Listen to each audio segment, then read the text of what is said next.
All right. Well, we are going live right on time. Our guest is running a little late, but when you use StreamYard to blast things to Facebook, it does not allow you to start late. It will kick you off. So we are going to start and just hang out, and I will talk to a screen while Phil takes care of his Florida Phil things, and we will see who jumps on. Which should be funny because it's going to be live and they'll just see my face. And of course, Justin Smith is like the first person to show up to the live stream and make a comment, even though it's live streaming just my face. And Phil's face popped up on my messenger, so we'll see how long it is until it pops up on my StreamYard. Anybody want to take bets? It's only a minute or so. And of course, he's super popular, so now there's a bunch more viewers and people are popping up in the comments, and it's just my face. This is going to be really fun to edit out, by the way, when I cut the whole thing out, and then all the podcast listeners think that episode 5 started fantastic. Oh, thanks, Justin, that you just now told me he's always late after I asked to interview him. Sweet.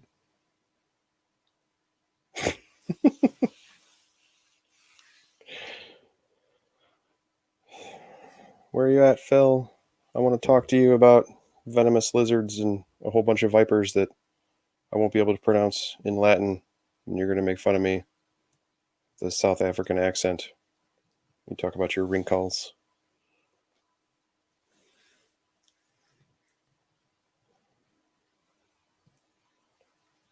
Oh, we're actually straight up betting now. We got $5 in 2 minutes. Yeah, dude, you should definitely check the live timer on it because we're at 2:07. So you blew right past that one on the $5. Solid score though. You can donate that to US Arc at any time. Hello, Tracy and Kiana. Very awesome. Everybody always shows up from Facebook. I get very few YouTube comments. And then I also blasted this one to Twitter instead of Twitch.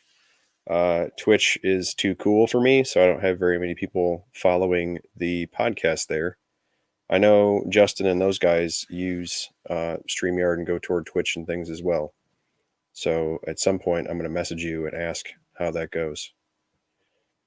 Jeff is making strange cat noises in the comments, so that's always good. If anybody else wants to throw down bets like Benjamin does, you're free to do so and then donate that to US Arc. I'm sure Phil will greatly appreciate it. Phil Goss for US Arc, which would be great because if Phil could be late and get Phil some money. You never check your Twitch. Dude, you got to check the Twitch. There's like a gajillion people over there. And I actually did a reptile show for a Twitch news channel, which was kind of weird, where two dudes made up a rap song about one of my tarantulas while a dude who is deathly afraid of tarantulas was wearing it. I thought that was an incredible musical skill that he did a rap and all kinds of stuff while having a tarantula crawl toward his face. And I don't think anybody who was watching the Twitch stream could tell. There's like sweat pouring off this dude. He was full on freaking out. And he pulled it off, though. It was kind of cool. It was the weirdest reptile show I've ever done. It was live on a Twitch. So it was a good time. You should definitely check that out. I think it's fun.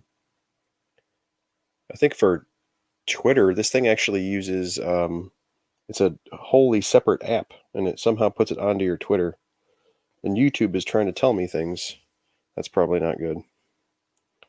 Oh, YouTube is telling me that I'm live on my own YouTube. Dude, pokies and pipes should be a thing. I think you should make it an offshoot of Snakes and Stogies. I've seen other people in the Snakes and Stogies group post pictures of pipe stuff. So you should attach that. Get some tarantula nerds on there to talk. I wonder if Tom Moran smokes a pipe. He's a heavy metal concert type of dude. That probably doesn't really jive with the whole pipe scene. I don't know if Slipknot and firing up Grandpa's cherry wood pipe really go together. Seems kind of old man stuff. Got to make sure his hair and makeup are good. I dearly hope that's what's actually causing him to be late. I really do. Well, there you go. Benjamin's got pokies and pipes. We're on the right track already. I mean, it's two different things that can slowly affect your health and then all of a sudden very rapidly affect your health. Pokies just hurt a lot, the whole stressor from severe pain. It's all good. Man, Phil, you're really making these people listen to me talk, and I'm just rambling on about all the random crap we've talked about in your own show with you and Justin, which I think is funny. And now, now your co-host is insulting you in the comments for an interview you're late to. That's exactly how social media should work. Good for you. See, Brandon, it would be put on his radio face, and I honestly think this format might maybe deter some people from being willing to do interviews. I do wonder how that works, where if it were like radio or just a standard podcast where nobody saw them, I wonder if some people would be more inclined to speak to you instead of in a visual format, like on YouTube or on Facebook Live, of course. People can see them. I honestly don't think it really even has to do with the live questions and comments, because I think people like to talk. So if I were just reading the comments to them or they could see it on their screen, I still think some people would be into that and like would answer questions the way that we do now. But I do wonder if deciding to do it in this format is causing some people to be leery of it because they don't actually like to have their face, up on the screen the way that it is. It would be the same thing as folks who, have channels or don't, or you have folks that breed and then decide they only take pictures of their animals. There's never a picture where they're holding it or whatever. And then some breeders have whole YouTube channels where they're just walking around filming the animal and trying to explain it. Like, it's probably just it's a different type of personality, I guess, whether or not you want your face visible with it. Herpetoculture Network switched to YouTube. There you go. I think Justin's trying to help out the cause, get some more views. That or his phone forced him to switch because he's at work shamming. I think a lot of folks are chilling on their phone during the pandemic. That's why so many of us have had such success with all of our Facebook Live and YouTube and podcasts. We're all bored and want to talk with other nerds. Phil keeps popping up on my messenger, but he's not popping up on my laptop. I'm not sure what's going on. Maybe Florida doesn't use cell phones. I don't know. It seems like the right thing. I guess, yeah, it is probably it's later for you guys over there, your Eastern strange time. Us folks in the center of the country are just now watching the third football game for the night. It's also kind of creepy that you're talking to me from bed, but that's cool. Maybe I'll just leave this part in the podcast. That might be a little funnier. I'm not sure if my podcasts are lacking in humor, but having Phil's co-host routinely make fun of him might increase that a little bit. What's funny is our viewer numbers actually are kind of hanging out, staying the same. I have no idea why you guys want to see my weird face and hear me ramble for now 8.5 minutes. Where's the dude that bet $5? I want to see your US Arc screenshot. Honestly, man, you could just get your bronze membership. It's only $5 a month. Hit that sucker on PayPal, get it up recurring, you'd be good to go. Phil will appreciate your fundage to help out with the lawyers. I sent him a text telling him to hurry up. Nice. I'm sure he's not already. I always hate that. Like, he clearly didn't do it on purpose. Like, I'm sure there's some reason he is late. And now other people are texting him like, hey, jerk off, hurry up. Like, I'm sure he knows to hurry up. Benjamin, I was just messing around, man. You don't have to do the US Arc thing, but if you do, that'd be super sweet. And for anybody else that's listening, I was serious. The bronze level recurring membership on US Arc really is only $5. I think that's pretty cool. And I use PayPal to do it, and it will send you a receipt every month and tell you, whatever it is your amount you chose to donate. It'll send you an email. You'll get a receipt for that, and then you can kind of keep track of it that way. I always thought that was really cool. And you can find all that stuff on their website and go through there and either do one-time donations or recurring or whatever you choose to do. It makes it really easy. Same thing, we're using things like Amazon Smile, where you can choose your charity and stuff to donate to. I always thought that was really neat. It just makes it very simple for you to do. I'm like everybody else. I use Amazon a ton, so it's cool that you can just round up your change or whatever and shoot that donation automatically. You don't really have to think about it. Then we're going to have a YouTube of the top of my bald head as I look at a phone. I'm sure that's seriously attractive. I'm very fortunate my wife doesn't watch my show, so it wouldn't matter. She knows anyway. It's just her fault that I'm bald.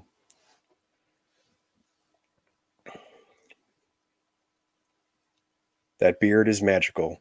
I do try. I try for magical beardness. Sometimes it even has glitter in it. That's what gives it the magic. That's, crafter herpes. Get that holiday glitter going on. Your kids try to hang all the stupid Christmas ornaments in it, and you can never get the glitter out for like 3 weeks. And then you're somebody like me, where you work in law enforcement. I'm trying to be all serious, like stand around a uniform and talk to somebody. You're doing an invert show too. So we actually have several podcasts. It was one of those things where I was watching all of you guys' podcasts on things like the Herpetoculture Network and the Morelia Python Radio Network. And I do know Rex and Bill Stewart both. Yes.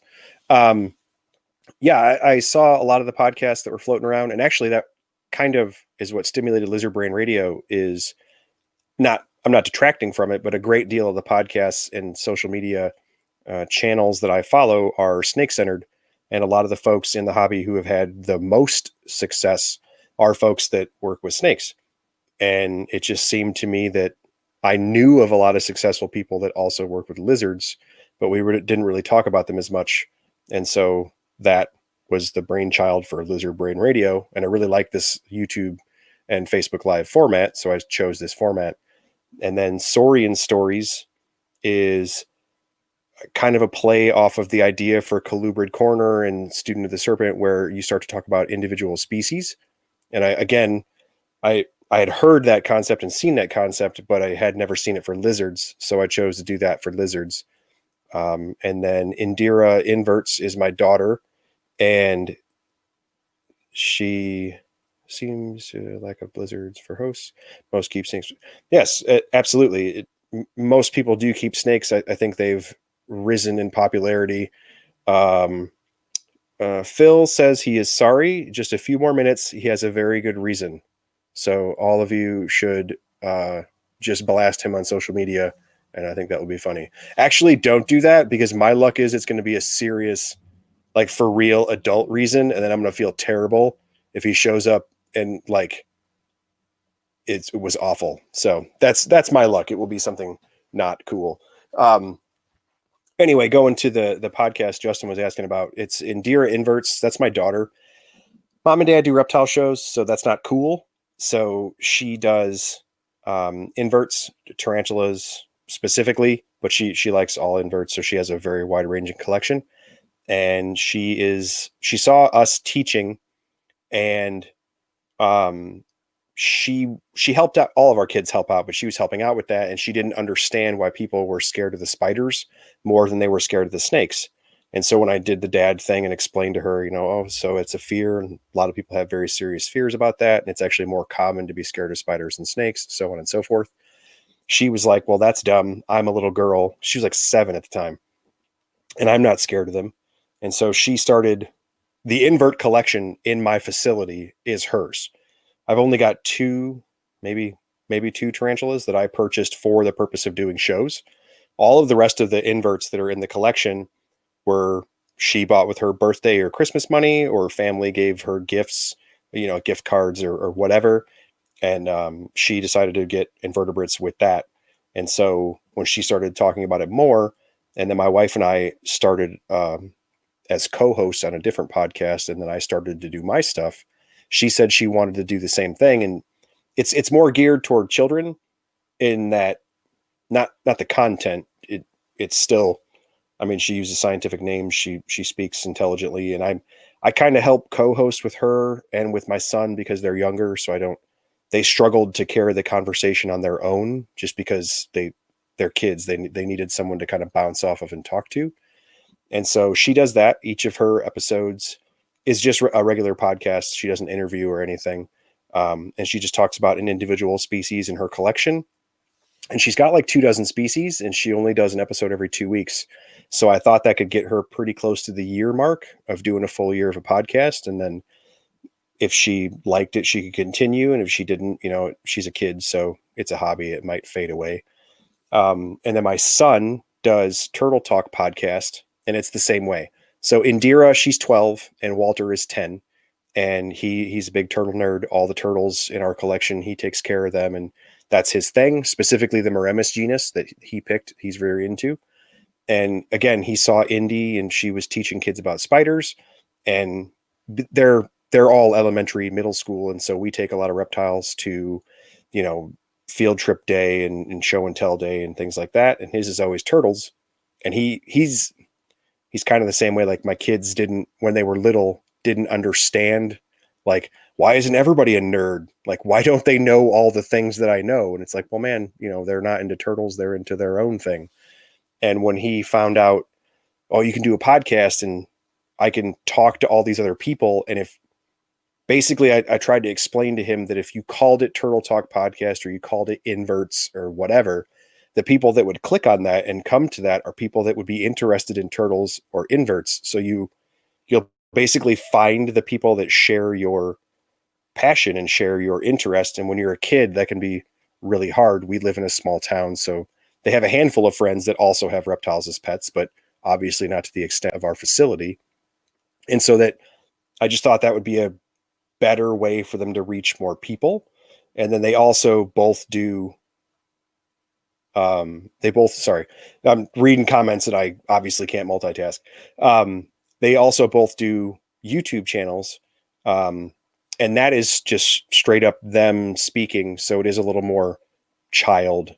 I don't really know how to say that. It's not dumbed down, but they're not going to use full on scientific names all the time. My son constantly says cage instead of enclosure, or just like stuff that adults poo poo on social media nowadays. He's 10, dude. He's talking about a turtle tank. You know what he means. And so it was just an easier way for them to, talk to people who liked what they like. And also for the two of them specifically, they wanted to talk to kids and try to teach kids because they see me talk to adults and teach adults. And it made sense to them that I would teach kids because I'm an adult. But then when they saw me teaching adults at, some specific events we do are adult centered, and they're like, well, why don't people your age, like you're talking to them like more than they do, even though they're also an adult. And it's like, well, they're not a nerd for reptiles, so I do know more than they do. It's teaching. You can still teach people even though they're adults. And as they've grown up, all three were kind of fascinated with that concept. Like adults can still learn stuff or you can be a teacher or a student either way. And so they thought it was cool that they would teach people their age the way I teach people my age. And that kind of gave birth to their channels. And then I made their Facebook pages for them. And, Indira really likes to take the pictures. So a lot of the pictures on her Facebook page are her own photography. And then Walter, a lot of times, he'll just tell me, I want to take pictures of the tortoise or whatever. And I either help him or he'll tell me what to take a picture of and we'll post it and things like that. But I mean, they're young. Like I've tried to let them kind of steer it, and they seem to be doing, I think, a pretty good job at it. It's not anywhere near as consistent as, like I do this, every 2 weeks. I've been fairly consistent with it, and they're not. They kind of slack a little bit. So, Phil exists. Let's see if I can add him to the stream. Hello. I am so sorry that I'm late. It's all good. I have rattled on for a long time and actually have a bunch of comments. Some from your co-hosts that are slamming you. Yeah, I sent Justin pictures as to why I was late. So we had a $5 bet on your time. I think that went to USARK, so that's all good. Oh, nice, excellent. Did they make a lot of money or no? I don't know. Benjamin, did you? I know you're still out there somewhere. Tell us if you put down your $5. But it gave me a reason to do a USARK pitch for their bronze membership, $5 a month, since he I don't know if he realized that, but he just chose that amount. So I started off on a rant about how everybody should donate to USARK. But anyway. Excellent. I'm glad to hear it. And I gave you the benefit of the doubt. I told people not to harass you on social media or text you in case it was like a legit reason. And then Justin dimed you out and was like, no, he sent me a picture. It's nonsense. So that's, he's not helping your cause. Sorry. That's all right. It's all right. He's one of the few people I tolerate to do that. Nice. So we'll just put it this way: is I have one of my friends that I do a lot of breeding projects with down in Miami. He was moving stuff around, and I had to get stuff from him. Snakes, and he's like, "Dude, just come down tonight." I was like, "Well, I don't want to be late on Bill's podcast." He's like, "No, you'll be plenty of time." And I'm like, "Oh my god, this is so far away." That's exactly how it works. That's exactly how it works. But I got him, so we're in business. Yeah, very good. How's my audio, by the way? Am I sound okay? Yeah, great. Okay, perfect, awesome. Glad to hear it. So, I've just been rattling on for 20 minutes. It's all right, man. No. So the format for this is super chill. The whole idea behind Lizard Brain Radio was most of the podcasts out there seem to be snake centered, and it wasn't folks that were keeping a lot of lizards. And so I just wanted to talk to folks in the hobby that I knew maybe weren't necessarily lizard centric, but I knew kept lizards and had of course more knowledge about that group. And so I just kind of want to talk to us about the collection, man. You are ever present in all sorts of reptile social media. And I know specifically, obviously with Nephurus, and then you've talked about a variety of African species. You actually were just talking about how African species were one of your first main interests, and now you've kind of pushed into Australia as well. You have tons of experience in venomous. You're talking about Gila monsters, all sorts of different things. So just kind of take us through what constitutes your collection. What are we talking about? Well, thank you so much for the kind words. I love it. By the way, I've been listening to Lizard Brain Radio, and I think it's fantastic. The episode with Frank was just tip top. Thank you. So kudos to that, man. I love it. It sounds great. What? Yeah, that one took me by surprise. Okay. I knew he had zoological experience. I did not know where and to the extent. Right. So in the middle of the interview, he starts talking, and I put two and two together, and I was like, "Oh no, you're so much more of a big deal than I realized you were." So, yeah, I kind of felt stupid for a minute, but he was super cool. So yeah. No, I didn't hear it as that. So it was a great show, man. It was a great show. I love listening to it. Excuse me. But as for me, I started off with lizards because, as most of us were as kids, Mom was not too keen on serpents in the house. Yes. So my mom was basically like, "No, you can't have snakes. Snakes are the devil. How about we go to the pet shop and we'll, look at stuff." And I grew up in farm town of New Jersey, in the middle of nowhere. And I grew up on a horse farm. It used to be dairy. And then over the years, my grandfather kind of changed things up, and he was very big into harness racing. So between my father being into harness racing and my grandfather being into harness racing, we had a horse farm for, trotters and pacers. So there was a little bit of herping on the property, but there was no lizards in the area. There was a handful of snakes. I'd only seen like maybe 3 or 4 snakes. There was a lot of salamanders and toads and stuff. So when I went to the pet shop back then in New Jersey, you had to have a $50 personal pet permit. And I mean, I was like 7 or 8 years old at the time. And my mom was like, "Okay, so the lizard's $25, but the permit's $50. Whatever, we got to play by the rules." And I wanted an axolotl. And at the time, I didn't even know what an axolotl was, but I was like, "There's a giant underwater salamander. I need that in my life," because I'm catching redbacks and striped salamanders in my yard in the farm. And my mom basically talked me out of it. She didn't want to deal with the filtration and water purity and stuff like that. So she talked me to that. And I want to get a leopard gecko. But at the same time, my dad wanted a pet too. So my dad, he spent another $50 and got a rosehair tarantula. And that's where like the bugs and lizards just kind of meshed, Well, so you needed a permit for each one? Yeah. Whoa.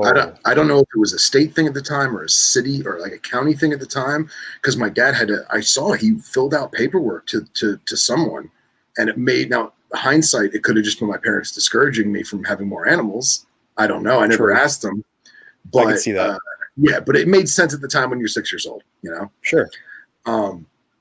But I wound up having a bunch of different lizards, beard dragons, veiled chameleons. I got some of the smaller import stuff, chameleon-wise. I had flapnecks for a little bit. I had senegalensis for a little bit. Nice.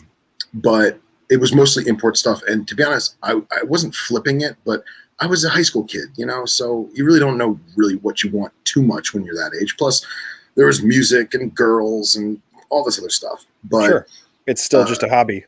Yeah, right. So then after high school into college, I started focusing in on more of a unique type thing. And I was working for multiple different wholesalers and I worked for Strictly Reptiles. I was working for Underground Reptiles. I worked for Jay Eaton when he had his basic wholesale facility, and I helped him move from facility to facility. So like we had tons of lizards that we were breeding. I mean, at one point I think you had like 30 or 40 adult female beardies that were just, you know, pet shop beardies, you know, just normals. And that's what we did. So I kind of got my lizard fix by doing all that. And I then transitioned. Now I'm out of the house and I transitioned to snakes, and snakes consumed my soul, you know? But then I met my good friend Marcus. And Marcus was a herpetologist at a science institution in Miami. And we met under a very unique set of circumstances, is that the facility had native venomous. And the herpetologist was there before him, had a license, and it was his name on the license at the facility. And when Marcus came in to replace this guy, Marcus didn't have a venomous permit and really didn't have too much training. And the facility was like, listen, we're not going to let you handle stuff because we don't have a license yet. We have to get a license. So they're like, listen, we're going to contract out this company called Underground Reptiles, and they're going to send a guy down to basically take the snake out. You're going to clean the cage, and then they'll put it back. So our friend Alex got the contract to do that. And Alex is like, I have other things to do in my life. I'm moving to Georgia, blah, blah, blah, blah, blah. So he says to Marcus, I got this guy, Phil. He's a very good friend of mine. You know, he's going to take over for me. So I went down there, and Marcus and I just hit it off, man. And like, we're brothers from different mothers. And I taught him some stuff, and then he started doing some of the classes with me, and then he started doing some venomous stuff on his own, and he wound up getting his license. And like, from that point, I didn't have a single lizard at all, but he did. And at the facility, there were sun gazers. And the sun gazers were confiscations that U.S. Fish and Wildlife had nabbed from somebody who was bringing them in from somewhere. I don't even think it was Africa. They were definitively wild caught specimens. So the museum took those animals, and the museum had them in like a 30-gallon tank, 2 adult sun gazers. And Marcus is like, listen, I really want to focus on more AZA-based facility enclosures. So can I get the room and the money to build a sun gazer room? And they were like, you know what? We're moving the facility to another branch, and FIU is going to take some of the animals for their science lab. So yeah, how's 12 by 14 by 10? No problem. Awesome. So when Marcus did that, I mean, it was to the nines. Marcus spent some time living in Johannesburg, so he was very familiar with the ecosystem, and he did a bunch of herping and stuff like that. He did some college stuff out there too. So we were immersed in it, and I'm a big history nut too. So like African history always appealed to me. And now I have a chance to work with a species that's incredibly rare. It's highly protected and dare I say threatened, if not endangered in the wild. And now I get to play around with them in a room, and we realized that no one had ever bred them in captivity successfully. And if they had, it's a complete secret. So if somebody's listening to this and they say, I bred sun gazers, they are full of crap, because no one has That's like all the dudes with the Bolins in their garage. Yeah, we've heard those, of course. Exactly. And the reason why is because we figured it out, talking to friends that live in Pretoria and Johannesburg and guys directly from the Transvaal. They need a temperature drop daily. And we figured out that the specimens that from friends that were monitoring them in the wild, it was minimum 15 degrees at night. So every single night, the terrain around their burrow would drop 15 degrees. So we had to replicate that in captivity. So we wound up getting this spear point grass from the Transvaal and the closest clay dirt that we could get. We made underground burrows. We had a misting system, a ventilation system. And then a friend of ours who does a lot of botany stuff had an app for like garden in the home. So like if you have like, tomato plants on your windowsill in your kitchen, excuse me, if you had a particular plant from a particular ecosystem, whether it be orchids or ferns or whatever, you could set the app. And if it rained in Borneo, it would rain in your kitchen. And we linked that up to the sun gazer enclosure, so that if it rained in the Transvaal or if it rained in, Limpopo or wherever we had it set for, it would rain in the enclosure. If it got a cool breeze, the AC units would kick on and it would blow them out. And if it was a hot day and it was, 102 degrees at noon, well, those solar glow, UVB 100, whatever they were, those would blast out heat. And then we had the ventilation system to give like that breeze. So you could actually see like the grass moving, you know what I mean? And we did all this work with that. And that sparked the Cordillus and smog obsession in Marcus and I. Famous herper from South Africa. Yeah, famous herper from South Africa, Jan Riesing. He wrote the book on Cordillus and smog. I've got the book. I love the book. For all intents and purposes, for those of you who don't know, they are what they call armadillo lizards. Sometimes they're called false armadillo lizards or girdle-tailed lizards. There's a lot of them out there. There's very few species in the pet trade, but Marcus and I were basically like, we want to get them all. We want to get as many as we can. And they usually came in on shipments of imports. There was species hiding within species. So, a place like Underground Reptiles would get in 100 Cordillus tropidosternum, which is the tropical girdletail. And I would go over to the containers with, they'd have 15 or 20 lizards in each container. And I would sift through and I'm picking up these lizards, looking at them. And I would find 4 or 5 Cordillus Baraducci. So then now we got Baraducci. So we got tropidosternum, we got Baraducci. And then Marcus started talking to some people that had some higher end stuff that were importing stuff from Europe that was out of Mozambique and out of Botswana and stuff like that. And we got into Mozambicensis and, vitifer, and we basically started amassing this girdle-tail lizard army. And then the piece de resistance, which is my favorite, is the Rhodesianus. And that's actually the only Cordillus that I still keep. But everyone made fun of us for our pet rocks because you have a lizard that looks like a rock. It hides in rocks. It's a rock lizard, and you never see it.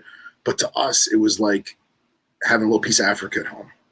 And that girdle-tail lizard thing that we had spark inside us snowballed to a bunch of other lizards. And, I was getting into geckos more and the whole Nephurus thing and Underwoodosaurus. And it just kind of was like, I've been a snake guy for so long.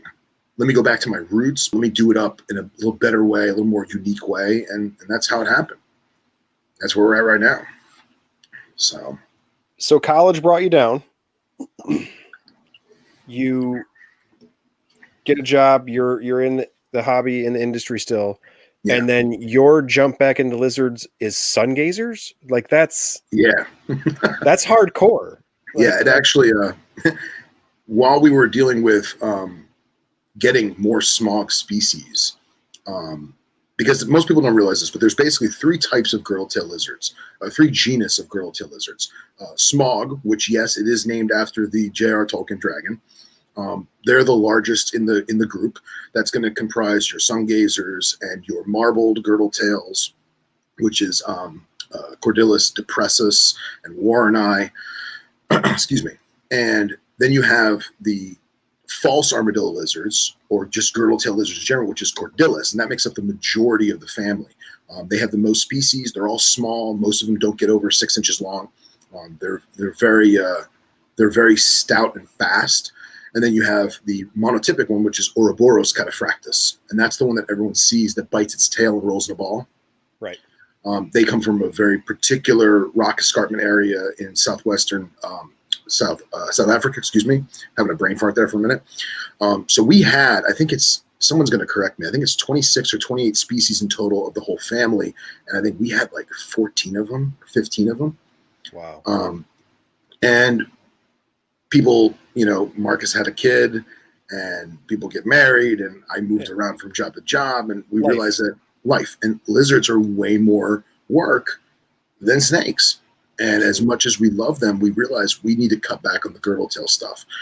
So we basically sold off or gave away almost all the girdle tails except for the Rhodesianus because I'm just obsessed with them. I love them. And they're actually the only ones I'm continuing to breed. I've got right now, I only have, 1.2 adults right now. And then I have 3 yearlings that I'm raising up because I'm going to hold them back. But we also sold the lizards when the time was right because we had gotten all these different girdle tails and something happened. Everyone had to have a quote unquote armadillo lizard. So we sold off a lot of stuff. So stuff that we paid like $200 for, we sold for $1,500 a lizard. Oh yeah. But now we're kind of screwed because now if we want to get back into it, we kind of, I don't want to say we set the market, but we sold when the market was high and now the market has plateaued and stayed high. So I don't know if we're going to get back into them too much, but but yeah, man, the sun gazers is actually an amazing story, but a tragic one too. The facility was moving completely. They were basically going to open up a whole new facility with more laboratory equipment. There was a bunch of raptor research that was being done. So some of the animals went to a raptor facility where they had a bunch of eagles and hawks and shorebirds and stuff like that. And there was a decision that the facility had to make. Because it was AZA, they didn't want the sun gazers to go into private hands. For whatever reason, they didn't trust us. They didn't want us to have them. It's AZA. Sure. Nobody asks why. They just do. So they're basically, if they couldn't find a zoo to take them, they were going to go in a 55-gallon fish tank in the lobby of the FIU Student Learning Center or whatever. What? So, yeah, it was horrible. So Marcus and I basically said, we can't let that happen. These animals are 15, 16 years old. They had a really hard life. They were, shipped from place to place to place. Finally, they have this real home where they can just relax and be themselves and just enjoy the rest of their lizard lives. And now they're being taken away from us. And we had to take a step back and go, you know what? They're not ours. They're not our lizards. And I realized that that's something that a lot of zookeepers go through with big cats and primates where they develop a bond with the animal, but then they have to remind themselves constantly that it's not your animal. It's not yours to make decisions with. So the facility was actually really cool. And they said, listen, we're going to do our damnedest to not have those lizards in a fish tank. We want to find a zoo that's willing to take them, willing to make a room much like you guys did and really, treat them the way they need to be treated. And they did. And they found a private facility in California that was going to do it. And we offered to buy our own plane tickets and fly the lizard out to California. And they said no, because it was too, Marcus couldn't take the time off from work. They didn't want to spare him. And it was a waste and all these reasons that they concocted. And long story short, the box got lost at the FedEx hub in Tennessee. And it was left on the tarmac overnight. And the lizards freeze to death. So, awesome story that ends pretty tragically. Yeah, man. Way to 10 minutes into the interview just kick me in the soul. That's pretty awesome. Yeah. What? Yeah. And it's not the facility's fault. It's not the zoo's fault. It's not the FedEx driver's fault. It's part of life. It happens, and we live and we learn. But It's still an amazing thing, and I really do chalk up those 2 goofy-looking spiky lizards to my resurgence into lizards and geckos and all that stuff. I really do, and Marcus as well. He's one of my best friends, and he sparked the lizard thing back up with me right now. So that's how I got back into it. I don't know if I answered the question or if we just told a really long, horrible story. I can't tell. But no, yes, you did. But it's also worth it to hear, even if the ending wasn't what everyone had hoped for. I mean, just the fact that you had an experience with that species is, that's something that only very few people can say that they did. That's special. I also think it's cool that I don't think a lot of people, well, I take that back. I don't know how to really phrase that, but a lot of people in herpetoculture currently, who maybe are newer to the scene, I guess I think it's cool that you were doing it together. Like that's kind of an older school way of doing stuff of, hey, I got a couple of these and you got a couple of those, but we we keep a genus. I don't keep it. I got a couple, you got a couple. Yeah. And then but we just refer to it's a group project. Yeah. And it is kind of has a little bit of a resurgence kind of in friend groups, where, and I was telling my wife this the other day, like the reason I enjoy formats like this is like with Snakes and Stogies, you sit in the chat and you're talking to these people, and I don't know these people, but I know these people. I know who that is, and they have this stuff. They have stuff I think is cool. That's why we're all sitting here talking, is because we all thought the same stuff was cool. Yeah. And then those type of group projects, like that is kind of the old school way of it used to be, in the 70s and 80s when dudes were just keeping North American rat snakes, and like they met up at the Waffle House and then everybody swapped out king snakes like they were selling drugs in the parking lot. And that's the same vibe. You're doing it now with things that are unfortunately very rare and more difficult to get, but that was the vibe. Like, I know how to take care of reptiles. You're really into it. And with, the different educational institution connections and stuff, you're just kind of each bringing something to the table, and that's a really awesome way to do it, especially when you start to get into the weird stuff. And just the nature of kind of how things are right now, like price point makes it hard for people. And that can help a lot of people out. Like I honestly just did it with Ryan McVeigh and Bill Stewart with Pleuris, Madagascan iguanas. There was a group we all keep in the genus. I individually couldn't afford to get all of these different species. And now each of the three of us have a singular species, and we kind of mash it all together. It takes a lot of trust, and most definitely. Especially when, dollar signs get involved and things like that. But it can be a really amazing way to do things. Like, I mean, obviously just from the way you were talking about him, you're very good friends. It's very important to you. And like that has continued on, it can be a really cool experience. That's awesome. Yeah. That's actually, he's the guy who was actually getting the snakes from like, okay. So nice. Yeah. But it's also funny because, money is always a factor in life, and we buy stuff for our friends because we know they like it. Oh, I saw this at the grocery store. I thought you'd like it. Hey man, here. Or, hey, I know you like this beer. I found this at the grocery store here, a gift like that. Well, Marcus and I were horrible because we did that with animals. And it got to be the point where it was like, dude, stop buying me lizards. Like both of us, like just stop. And or better yet, he would call me up on like a Tuesday morning, and he's like, "Hey man, what are you doing today?" I said, "I work in an hour and a half." He goes, "Well, call in late to work because you have to go to the Service Plaza on the Turnpike, and you're going to meet a guy named Fernando who's going to give you 3 girdle tails." And I'm like, "What? What? Yeah. But no." He's like, "It's not a baggie of drugs. Just meet this dude in his parking lot." Yeah. I got this guy coming out in boat shoes with deli cups, and I'm like, "Fernando?" He's like, "Oh." Yeah. So I'm the only dude in the parking lot with lizards. It's got exactly. Yeah. Yeah, like I'll wear my snake baseball hat so you know that I'm a herper. Yep. God forbid you physically describe me, So in that grouping with the genus that you were just talking about, so you had sun gazers in a full-on decked out craziness. Yeah. Now, with the other species in the genus, do you think you struggled with those, or were you fairly successful with those without the intensive care? Yeah. Or so yes and no. So there's the classic theory. There's a classic theory of don't overthink it. You know what I mean? Like you have people that they map out their breeding cycles to a T, to the decimal point, right? And they get success. And it's like, oh, I got success because I mapped it out to the decimal point. And then you get other people that's like, I just put them in the same cage, And I found that some of the species for me were like that, just put them together. Some of the species were like, no, this is not working. They have to go to Marcus's house. He's got to try something different.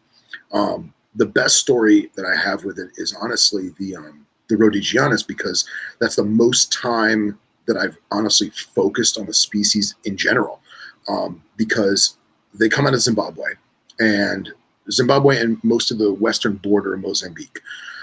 But the problem is that the ecosystems of that region of Africa, they're so diverse. I mean, Zimbabwe as a whole, it has lush mountainscape, it has tropical rainforest, it has arid steppe-land, it has physical desert. So when you get something in from an importer, you have no idea where they caught it. You know what I mean? It could have been in suburbia or it could have been in a desert. You have no idea. Or better yet, the suburbia could have been in the desert. So I had to figure out, there was no iNaturalist back then, you know? So I had to figure out the most feasible terrain that these lizards were living in. And I basically pegged it to a couple different provinces and regions on close to the Mozambique border, because that seemed to be the most normal reptilian environment. It wasn't too dry. It wasn't too wet. It was kind of, moderate. And using Google and weather apps, trying to figure out how it was, we went back to that classic thing of it's got to have a temp drop every night. So I figured if I could set up a Exoterra underneath an air conditioning unit, like the vent in the ceiling, if I could set it up underneath the AC vent, I can blast it with heat to a certain degree. And then at night, when the timer kicks off and the light turns off, the AC is still going. Right? And it's South Florida, so the AC's on 24/7, 365. Even right now, I mean, it's like 64 degrees out. My house is probably 61 inside. So I figured out that's what they needed. And then during the winter months, I would limit the light cycle. I would, instead of having the UVB would still be on for 10 hours a day or 9 hours a day, but the actual heat emitter, the heat lamp on their basking sites, I would cut that back, an hour here. And then like a week later, I go 2 more hours. And then a week later, I go 2 more hours. Now I'm simulating winter. And you're also dealing with an animal that is opposite hemisphere. And they are definitively wild-caught specimens. Very few people have bred them. In fact, we make the joke that I may be the only guy in the U.S. that bred them, only because I'm the only guy in the U.S. that gave a crap. So other people in Europe have done a lot of it. And there's a couple groups on Facebook that Marcus and I partake in, and they've been super helpful too. And some guys in Germany are like, oh yeah, you have Rhodesianus. I just leave them on the windowsill in winter. And I'm like, yeah, but it's snowing in Frankfurt. He's like, no, it's okay. They're still warm. So I'm like, all right, let me not go to the extreme, but let me figure out how to gauge this appropriately. And it worked. Having them underneath the air conditioning vent and killing the light cycle, it gave them the breeze every night, the temperature drop every night, and it simulated the terrain as best I could. I went out to a gardening center and I got broken pieces of shale and slate and just different stones that were thin and layered in texture. And I just stacked them up and I packed in, jungle mix and ABG and stuff in between them and made these nooks and crannies basically to simulate the rocky landscape that still had lush vegetation. And it worked. And we did it, so that's one species I'm super duper proud of. And people can make fun of me as much as I want for my pet rocks, but I think they're awesome. So one thing for folks who are either live watching or who will eventually listen to this, if you're not using iNaturalist to cheat and figure out where your stuff is from and what to do, you're crazy. It's very, very helpful. And it's a wonderful tool you have nowadays. So use it. But yeah. So listening to you talk is awesome because the people that I pay attention to in the hobby and I pay attention to on social media, and Scott Eiper's giving you a hard time. I know. Okay. Yeah, it's fine. It's fine, Scott. I'm looking at it, Scott. You're not going to get me this time. The people that I pay attention to in social media and in the hobby and things like that, and that I find are successful, speak the way that you speak. And what I mean to say by that is you sound like a person who is a naturalist in the sense of like late 1800s when all the folks in Europe were taking long boat trips to describe things and figure out where they were from. And then I think, and I try to do that myself, and I think that is why the successes that I have, I think that's why it's a different kind of nerdery from being a keeper of reptiles to being a natural historian who has an intense interest in reptiles. Yeah. You know, like people always ask like, oh, why,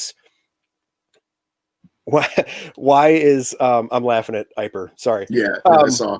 Why is naturalistic so popular now, and why is bioactive, and we don't need it, or it's not totally necessary, and so on and so forth. And that's true. And it isn't, and you can keep sterile and you can do all sorts of things and be successful. Right. And like people get into huge arguments, like, I hate tub people and I hate, isopods are stupid or whatever. Yeah. And I just think it's two different personalities, which causes you to keep in two different ways. Like if Sure. you're a reptile keeper and you enjoy having this multitude of snakes, geckos, whatever it is, and the easiest way for you to do that is modular caging, or the easiest way for you to do that is a rack, and you still enjoy them and you have a blast playing with a bunch of garter snakes or whatever, then you enjoy that and you don't understand why someone else doesn't. Yeah. Whereas as opposed to if you have the point of view of, if you're going to nerd out enough to buy South African grass, you probably are looking at that person like, man, I don't want to clean 40 tubs and just look at pythons. Like, that sucks. I want to buy grass and like build rock ledges. And like, you just have a different personality. And it sucks that on social media, I'm successful because I breed in tubs and you're an idiot, or I'm successful because I buy South African grasses and you're an idiot, as opposed to, okay, well, like both of those dudes are successful. You're just nerds about different stuff. Right. And it, like, you're my brand of nerd where I want to look this up. I want to read the books about it. I want to see these pictures. And then I want to turn around and look at a 24 by 12 piece of plexi. And inside that piece of plexi, I want to see what I saw in this book. Or it is. It's not to cut you off. I want a window into the ecosystem.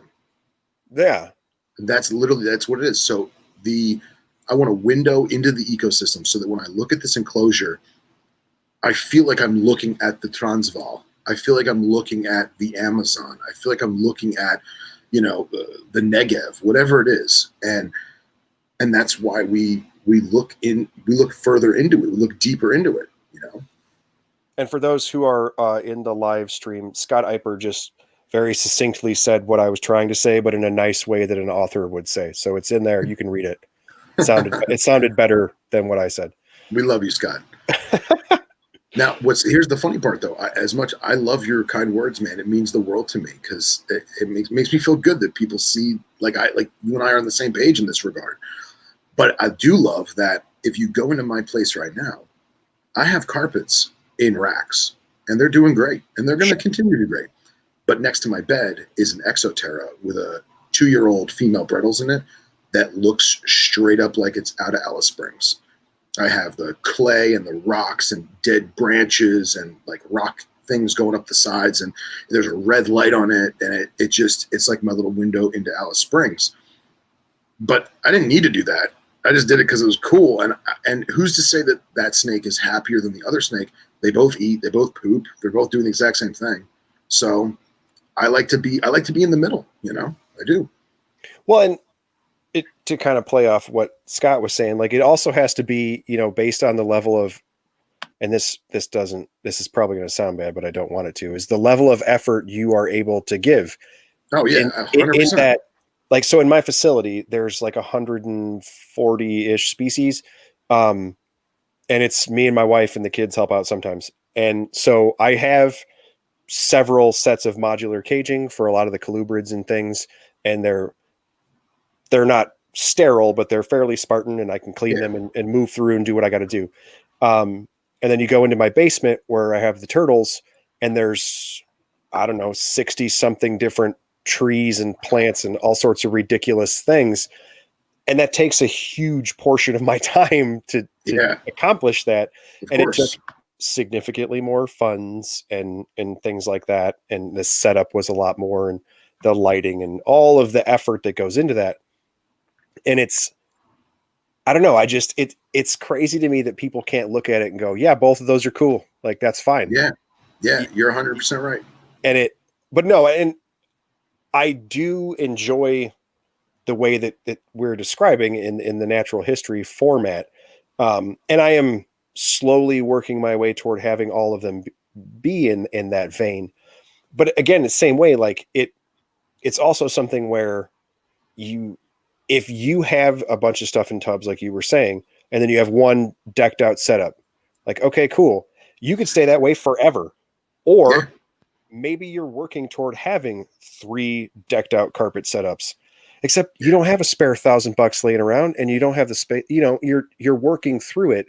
Yeah. And I think that's the part of when people talk about this being a hobby, and some people get irritated when you talk about like beginner species and things like that. And because people start to get funny with the animals as a commodity type of thing. Like, don't get a leopard gecko if you don't want one. If you want a monitor, get a monitor, and so on and so forth. Yeah. But I do think there is a serious part of it, and that is a hobby. And I always equate it to like woodworking. If you started whittling when you were in grade school with your grandpa, and then you were a woodworker, and then you're in your 50s and you're a grandpa in your 60s now, you're probably not an amateur woodworker. You're probably a professional. Like your level of skill is probably there. Maybe you didn't make a career out of it, but you have the skill set. Right. This can be the same way. Even if you're a straight up sterile tub keeper and all you do is buy stock and paper towels and deli cups, like from the time you start out where you think it's hard to keep 4 or 5 ball pythons because you want to keep up on their cleaning, dude, 10 years from now, you're going to have your system. You're going to have your 2 sinks in your Clorox bucket, and you're going to be rocking out through 40 snakes, and it won't be difficult for you. That is a skill you have developed over time, in the same way that I started out planting a couple of things because I wanted to keep some dart frogs, and it was fairly small. And then I planted 50 trees in my basement. Like it took me a long time to build up to that. And I don't know, it just kind of seems to be the same way. Like, oh, I just found iNaturalist and I'm going to check out a couple of things, and like, yeah, man, cool. And then 10 years from now, you're going to be calling up Phil like, yo, where do you buy African grass? Like, or whatever. Like that. It doesn't have to be tomorrow. Like it is a developmental thing. Yes. And especially it also is like you were talking about when you were younger and you had a lot of different things, and you did kind of the Noah's Ark thing that everybody else did when they were kids. Yeah. You gotta find what you really love, But that's my thing. You found your vein, and then, I also happen to like African history. Okay, well that centered your interest even more because now you want to know about the place in general. Of course. But that, so that caused you to go farther in it. Like, okay, man, if you only ever get to the point of being like, yeah, I like pythons and I like a couple of them from Africa, I'm not a history nerd, I don't really care, or whatever. Like, that's cool. It's just your level. Correct. It sounds bad. It's like kind of your level of commitment, I guess. It is. And there's nothing wrong with being not that committed to it. You still enjoy it. It's still part of your life. You just don't go as down the rabbit hole as you and I have. You know what I mean? Sure. Yes, absolutely. And I just want to point out to you while we're sitting here and you're separated from the influence of your co-host. When Scott Eiper was talking about successful husbandry, your co-host asked, even if it was a person in your basement. So you might want to keep an eye on that. Like if he starts talking to you about lotioning your skin, or has like a small dog, which I'm pretty sure I've seen in some videos with the podcast there, I might be concerned. There's a basket, like if a basket shows up, there's basket tied to some rope. Yeah, I get it. But I will say this, a big thing that puts my mind at ease is I know for a fact that Justin does not have a basement. Well, very true. Yeah, so that helps a lot. You guys down there, that's an easy way for you. Yeah, that's good. It's good. Man. Hardcore Africa, all kinds of species. Yeah. And then you jump across the world and are a gecko nerd in Australia. How did you get there other than the very unique, obviously? Yeah, I tell everyone it's all because of Rescuers Down Under. Awesome. Rescuers Down Under, the cartoon Disney movie, it turned me onto Australia so bad. I was enamored as a kid. I had to know everything that I could. And even though there's no knobtail geckos in that movie, you still like the outback, the quintessential outback, and Uluru and just the rainforests and the desert. And it was just fascinating to me. And the species within it, it's literally an island unto itself with the most unique animals in the world. And I always wanted to get into knobtails. They just appealed to me. And it's funny, Marcus actually gave me my first knobtail. He gave me an Amy eye, and it snowballed from there. And it goes back to what you were saying about scientific journals and, old taxonomy and, the founding fathers of taxonomy, whether you're talking about, Gunther or Linnaeus or whomever. If you get a chance to read those papers or the transcripts, because sometimes it's in French, sometimes it's in Latin, sometimes it's in German, a lot of the more modern stuff's in German. You go on places like ResearchGate and you find all these scientific journals. And when I was trying to learn as much as I could about Nephurus, all I could find was ancient crap.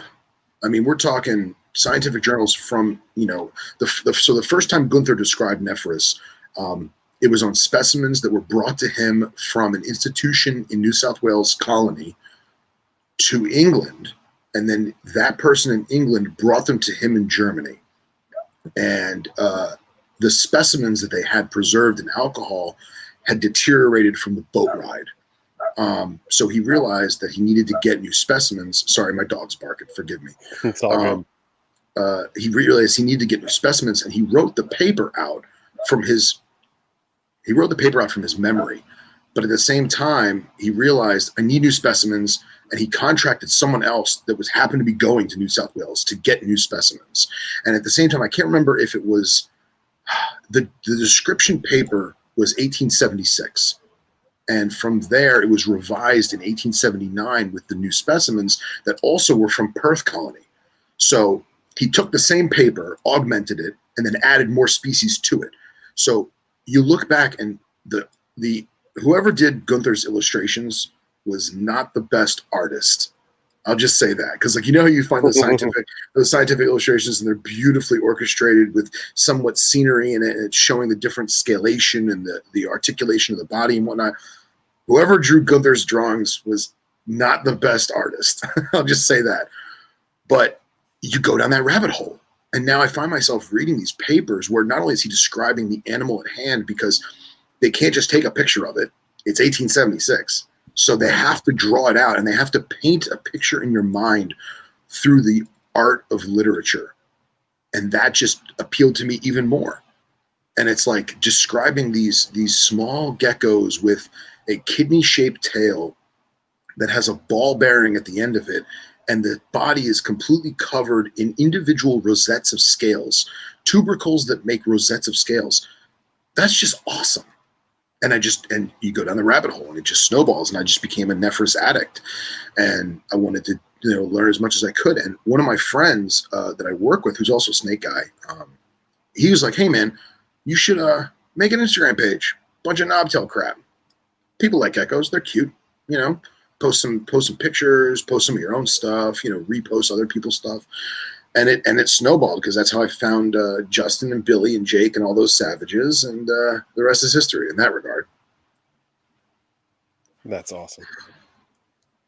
See, and I also think, so I've struggled with that with my kids, as we do, or they do research and try to find stuff, or they see me reading about things, and I have, like most nerds, I have a bunch of books on all this stuff, and they are constantly asking me, like, well, I do it for Story and Stories specifically, and then for my daughter with her invertebrate podcast, she'll talk about in her thing, who named the species and where they worked, and it's always in the late 1800s in France or the UK, and the different universities and things.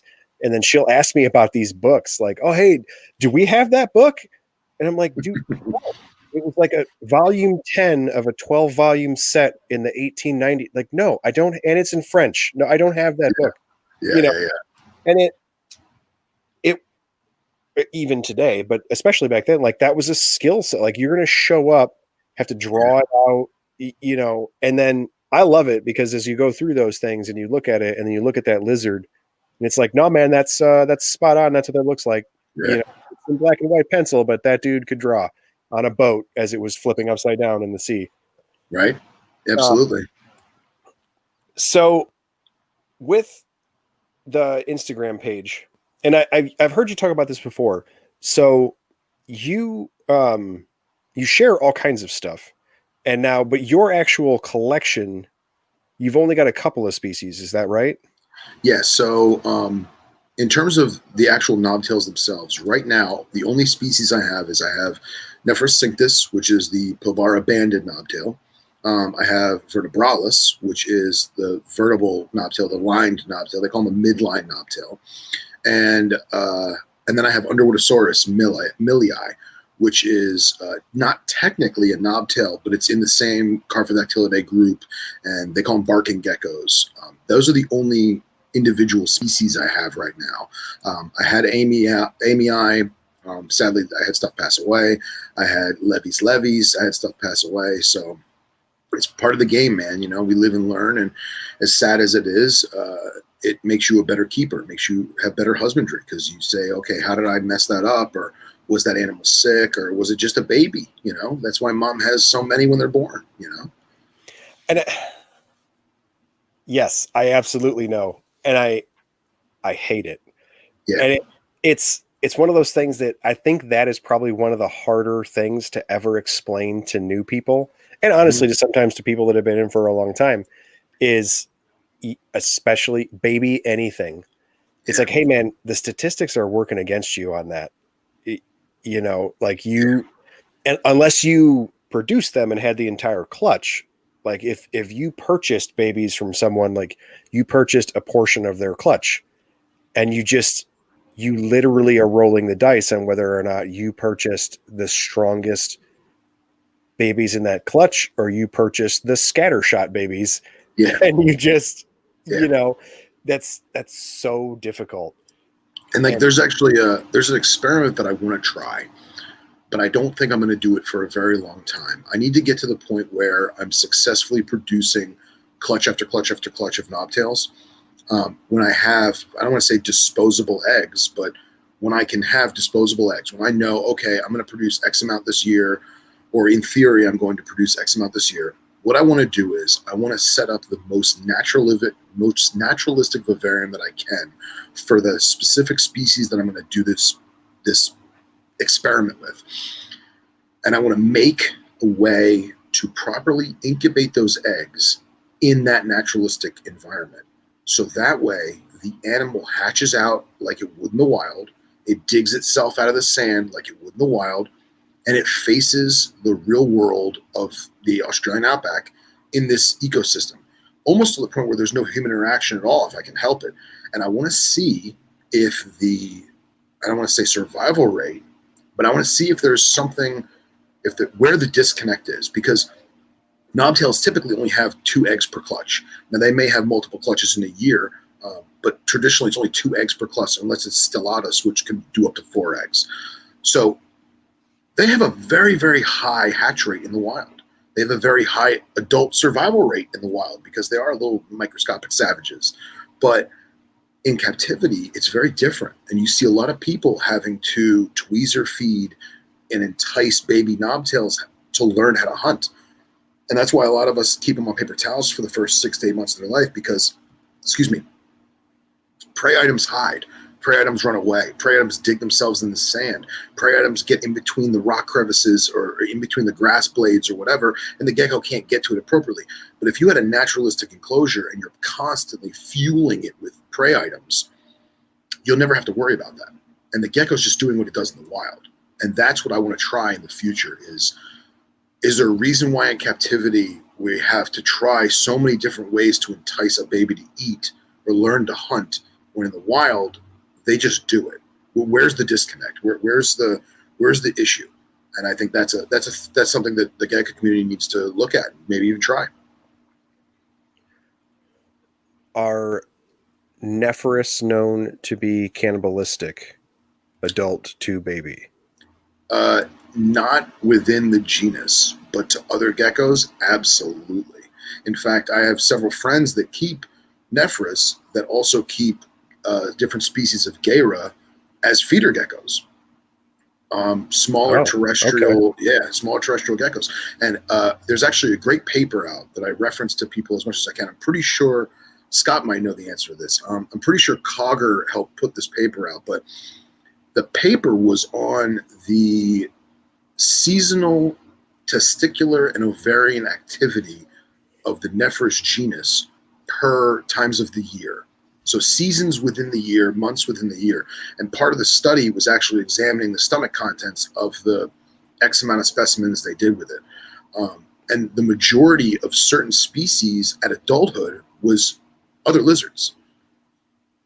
So certain species like Stellatus, almost all of the adult specimen stomach contents were spiders and centipedes. But then you look at Vertebralis and you look at Livissimus, however you want to say it, and it was almost exclusively other lizards. They're eating, Gera variegata as an adult, but the Gera variegata is still a juvenile. It's just big enough to eat. Same thing with the amii. Amii love eating other lizards. As long as it's small enough to fit in their big frog head, it'll work. So Right. I was actually looking at getting binos geckos, because bino geckos are not only very small, but they're parthenogenic. Yep. So I hope to, at least in 2021. I couldn't find the right ones in 2020. Hopefully 2021, someone in the States will have produced them, but I wanted to start a colony of binos geckos specifically to feed to Nephurus. I might have a hookup on that one for you. Yeah, well, let's do it. I got a friend who's producing binos. They're awesome. Yeah. No, the reason I asked that was my only thought process was, Scott's correcting your verbiage. My only thought process on that was really similar to snakes, in that a lot of the snakes that we hatch out and struggle with, it's because we don't or can't feed them the things that they want to or are, geared to eat. Yes. And my thought was, you keep these little velociraptors that are ambushing stuff out on the sand and rocks. Well, then the babies wouldn't be there because they're worried about getting smashed. So are they crevice hiders? Are they going after different types of invertebrate? I mean, are we missing the type of invertebrate, or is it, depending on where they're at in different, very specific things? That's the only issue with a lot of things like that, is that those are missing little pieces for a lot of different species that we struggle with. And then even when I was talking about snakes, even when we know the piece, a lot of times we still struggle to provide the piece, right. And we choose not to. Yes. And you're talking about parthenogenic geckos. I've said this for quite some time, and I produce them not on any kind of scale, fairly small amounts, but like morning geckos and things like that. Or even, this is going to be blasphemy to a bunch of people, but crested geckos, with the large number that are produced every year in the States. I am personally convinced that we could establish far more Indonesian snake species if we were just willing to feed them the things that they want to eat. Yeah. And I am a lizard keeper. I'm a reptile keeper in general. I have tons of lizards and snakes both. And on the surface of it, the idea to me, like, oh, that would suck, feeding them this, that, and the other. But I've kept rodents as pets. Rodents are cool pets. Like, I've kept chickens and quails as pets too. Like, birds are cool. I feed that stuff to everything I have all the time. I eat the same chicken most of my lizards get. Like, they get the grocery store chicken. It's something that we struggle with, and I think if we were able to kind of work past that, we'd have a lot more success. But in this vein, and especially with a lot of lizards, when you start to get into the weird tiny sizes, like, there's just a lot. It's more difficult for us to keep those things now that springtails and isopods and things are more prevalent in the bioactive. People are having a lot more success. But I mean, even for something like my morning geckos, they hatch out, and I put them in various enclosures scattered around that are all planted. I end up calling my friends. I'm like, hey, these are like super arboreal, cryptic little geckos that hide in the leaves, and my babies are digging little savages. And one of my friends was like, oh yeah, whatever fruit flies and stuff you're feeding them, that's probably not enough. They're eating springtails and isopods. They're just digging them up. And I was like, well, that makes perfect sense. And then I'm sitting, it's like, all right, what am I missing? Like, what other little tiny bugs are my tiny crested geckos eating? Because they're not getting baby food in New Caledonia, so they got to be eating something. Like, you start to go through all those questions in your head, like, wait, why don't these things eat? Their parents are lunatics. When you talk about the Nephurus, I mean, Nephurus adults are studs, and then people struggle Completely. so much with the babies. It's, we've got to be missing some sort of Yeah. niche, strange Australian prey item because it's Australian and they're weird, since Scott's giving you a hard time. By the way, for those of you who can't see the group chat, whether you're listening at home or in the car, Scott is trying to correct me on my scientific pronunciation, which I appreciate wholeheartedly. And yes, Scott, I know that the classical Latin diphthong of AE is pronounced I. So my apologies sincerely, sir. I love you still. And you're right. If I have my vertebralis and most of the babies are eating macroscopic centipedes from Australia, I'm not going to be able to attain macroscopic centipedes from Australia. It's just not going to happen. So to counteract that, I use smaller crickets, but then you also have to get into the fact of they're in a tub, they're not in the wild, and the stress factor plays a huge part. Where if I take a adult gecko and I throw 5 crickets in there, his thought process is, oh, wow, I got 5 crickets, let's chow down. While the baby's like, oh my God, I'm surrounded by prey items. Oh my God. So now I have to do like 1 cricket, come back a little while later, check it. Okay, he ate it, give him another cricket, come back a little while, check it, give him another one, which is why a lot of the Asian keepers, they tweezer feed individual crickets to all their geckos. And I physically don't have the time to do that. So I'm lucky in the sense that I have the time, I have the amount of time that I can do it to the individual specimens that need it. But thank God my other ones, I just dump crickets in there. You know what I mean? Right. So I do wonder if maybe that's something where it's maybe like a size factor where, you're looking at an animal, and I keep reverting back to the weird little geckos and frogs that I keep, but you're looking at an animal that it can eat a pinhead cricket or maybe a little bigger. I know it can. I've seen him do it. But I have individuals that they look like they're going to shy away. And it makes me think of my tarantulas. A lot of my tarantula spiderlings, they're like a little weird about some of their, it's like, I know you could take that down, but they kind of shy away. And then, I offer 25 bean beetles in a little pile of calcium dust, and they just dominate. They sit in this calcium and just thrash everything. And it's a significantly smaller prey item, but I'm wondering if for that like the visual for that 100%. Animal is, I'm going to crush this ant pile instead of eating a cockroach, and to us, that seems backwards when you talk about the calories you're exerting to get all these little tiny bugs. But then that goes to the standard herpetoculture thing of we don't gut load our insects enough, and they should provide the calories that this animal would receive. Right. And then, we are slacking on that side of it. And it's a classic example of just because I can doesn't mean I should. And I don't mean in the feeding, I mean in the consuming. Just because I can eat this big prey item doesn't mean I should or doesn't mean I want to. And I always like to use the analogy of if I take a 6-year-old human child, right? You got a 6-year-old little boy, and I put him at the kitchen table and I say, little John, are you hungry? And he goes, oh, I'm starving. And I give him a whole Cornish game hen cooked to perfection, rotisserie with sides, and I give him a sharp knife and fork and say, have at it, kid. This is your own personal Cornish game hen. Or I give him 15 chicken nuggets. Now, which one is he more apt to jump on? The one that's big and ominous or the chicken nuggets? It's the same amount of food. It's the same protein amount. You know what I mean? So I think about it like that. It's like this little baby gecko doesn't want to eat all these big ass crickets. Oh, excuse me, I said ass, but I said it twice. Okay. Doesn't want to eat this giant cricket, but he's slaughtering the isopods I put in there that are way too small. Right. You know what I mean? And that's the same thing like your geckos. Right. Yeah. In fact, it's funny you brought up the isopods. Is those girdle tail lizards, I tried so hard to keep them bioactive.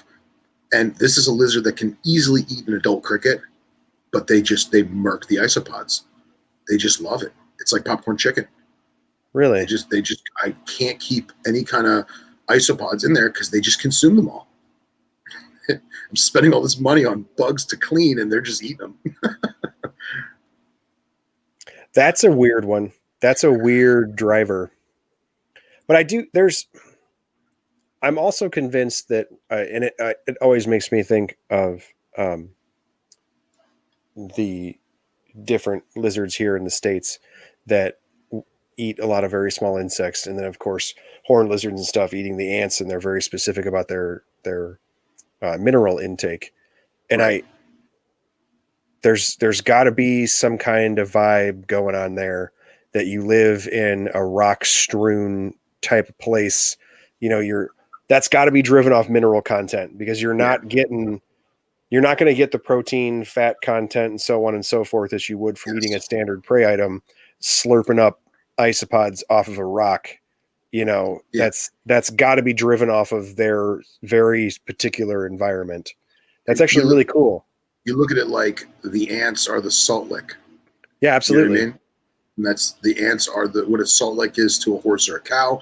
The ants might be to the lizard that could eat an adult cricket, but it chooses the ants for whatever reason, probably the minerals, or vitamins, or whatever. Yeah.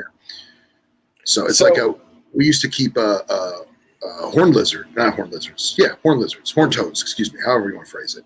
Yeah. And everyone was always like, oh, they have to eat really, really tiny crickets. And you put really, really tiny crickets in there, they wouldn't want them. And then you put big crickets in there, and they're hungry, they're going to eat them. But then we used to take a slice of white bread and put on an ant pile out back, and then bring that piece of white bread in and drop it in that cage, and you watch those lizards go bananas. And it's like, wow, they can eat the larger prey, but why do they want the ants? But they want the ants. They didn't want the small pinheads or the 2-week-old crickets or whatever it was. So, right, it's very driven. Yeah. So, specifically with your interest in Nephurus, and your variety of experiences, and you have, you've worked in the industry, and you have connections to a lot of different places all around the world. And it's also because Scott continues to comment in our chat, which is super cool. Has that kind of driven it? I'm not really sure how to word that. Like, it's crazy to me that we sit here and are like, oh yeah, I'm really into Australian stuff. And then, of course, NPR and different things like that. And then the folks who are from there we end up in each other's social media feeds and interacting in those ways. Like, do you think that that's kind of driven that more towards you? As you're very prevalent on social media, you have a heavy interest in African and Australian species. And so do you think that you've gained more connections that way, in those parts of the world? Absolutely. Absolutely. 100%. Social media is, excuse me, we always joke about how social media is a blessing and a curse. Like, we're on our phones all the time. We stare at the screen that's this big, and we become addicted to using the technology. We have any kind of information we've ever wanted in the history of humanity literally in our fingertips. And now I can communicate. So when, Scott's having a crappy day and he wants to vent and he calls me, I'm halfway across the world, literally halfway across the world. And he's calling from the future, mind you, which is crazy. And he wants to vent to me about whatever, or I to him. Like, that's breathtakingly amazing. And prior to getting in with all the THP boys and like making the friends that I've made now, when I first started that Instagram page, I found a picture of a gecko from a guy named Elliot Budd in Queensland. And Elliot and I started chatting, and he was actually doing research for his graduate program at, I believe it was James Cook. Don't quote me on that, Elliot, if you hear this. And he was doing research on Nephurus asper. And at the time, he had a facility at the college with, I think, like 200 geckos in it. And he actually was doing radio transponder to track their movements on a nightly basis and all this stuff. So him and I clicked really well, and we became really good friends, to the point where now, he's got a drive to his parents' house that might be 6-7 hour drive. He'll call me just to, BS on the phone, much like, Scott does. And that's physically impossible. It would have never happened if not for Instagram. And like, he has taught me so much about Australian geckos just from us, BSing on the phone. And I think it's amazing. And I think that in itself has boosted my, I don't want to say resurgence back into reptiles, but I took a long time off. I've always had my pet snakes and stuff, but excuse me, I worked in the industry, I worked in the hobby, and I realized that for me personally, the work was killing the hobby. Yep. And I didn't love it as much, or I didn't appreciate it as much, because I was cleaning poo day in and day out. I was shipping stuff out day in and day out. Who wants to do that when they came home? So some people, they immerse themselves in it and it's their world and it works out great for them. But for me, it didn't. So I got out of that completely. I do a completely different thing now. And now I can embrace it as my hobby and my lifestyle, but it's not my daily grind. And I think that makes a big difference, at least for me. So Yes, absolutely. Yeah. So you brought up your previous work experiences, and I'll use a lizard segue, but I want to talk to you about it in general. Sure. Venomous stuff. You are wildly experienced with it. I'm very excited that you are making a YouTube channel about Venomous Etiquette. I don't know if you know, or folks in the chat know, but on the Reptile Room Confessions podcast, where I'm a co-host, we do a bi-weekly bull thing. We just kind of talk about what's going on in the news or what have you. And Ryan McVeigh, one of my co-hosts, has his hill to die on. And his hill to die on is he's always pitching USARK to people, please help and fund and things like that. Mm-hmm. And it's super cool. And we've talked to Phil and great people.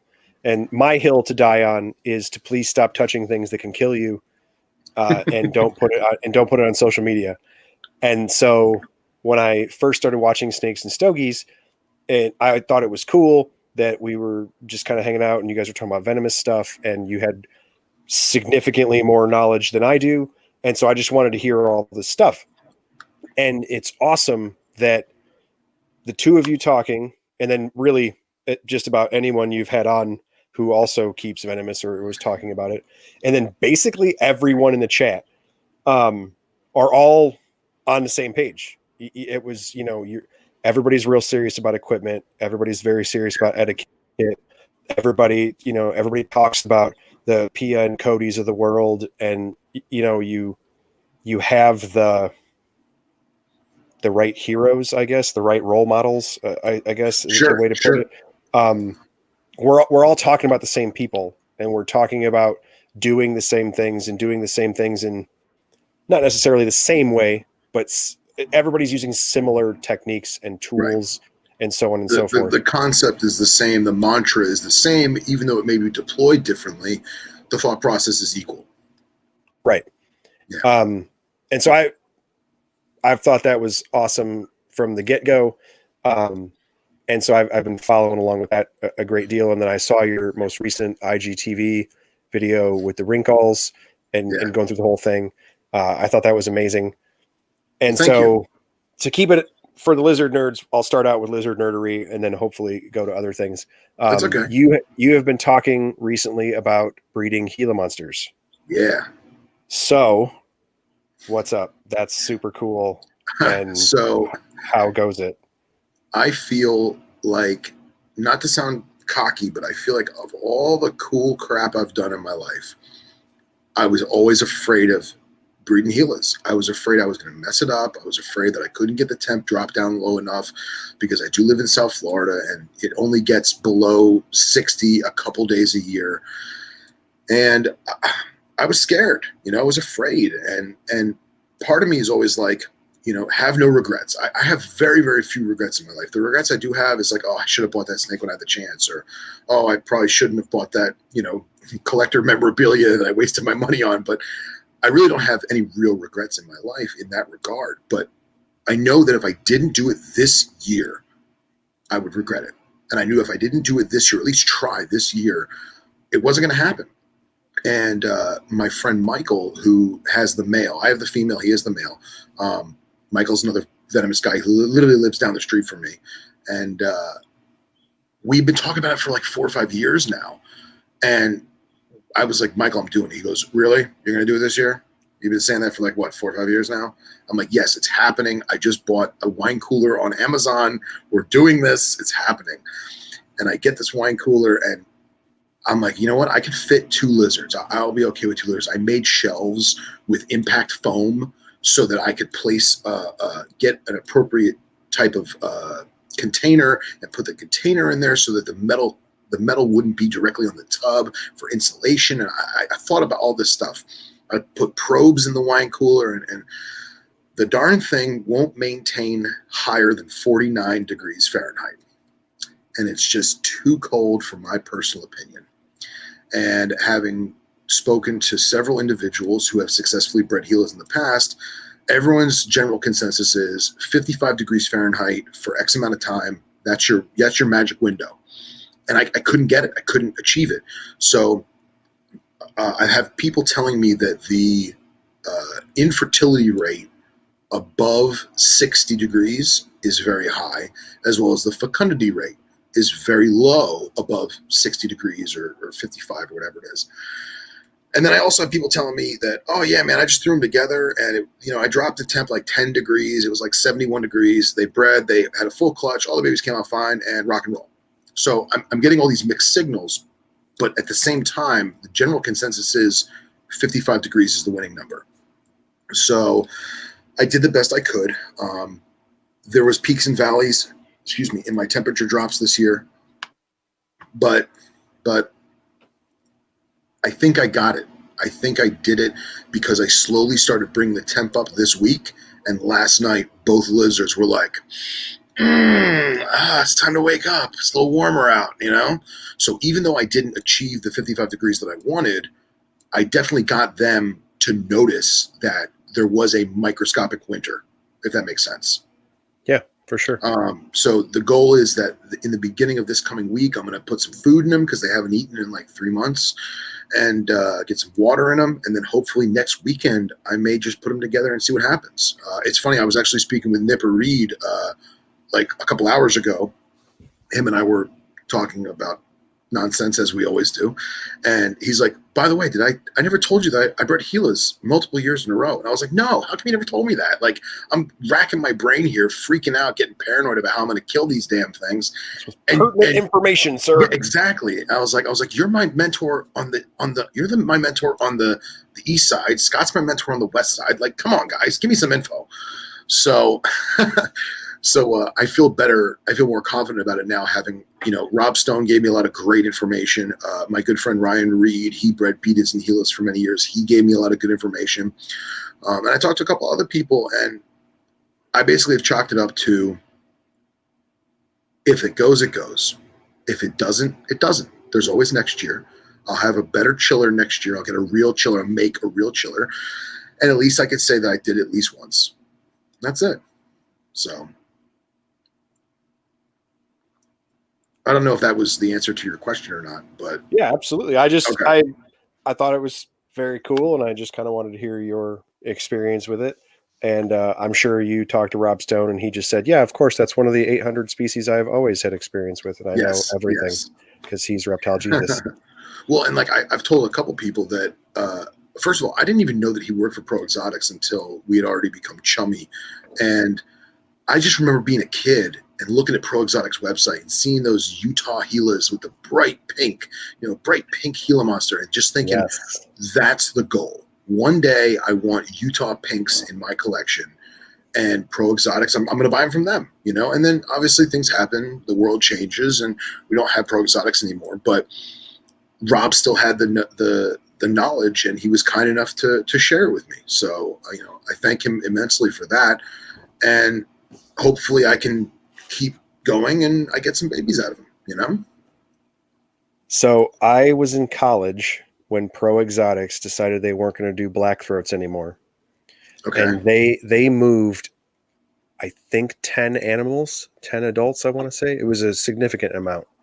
And they had one of those like 1,000-gallon circular troughs, like 3 feet of dirt. It looked like they'd taken a half pipe for skateboard to make the top. It was insane.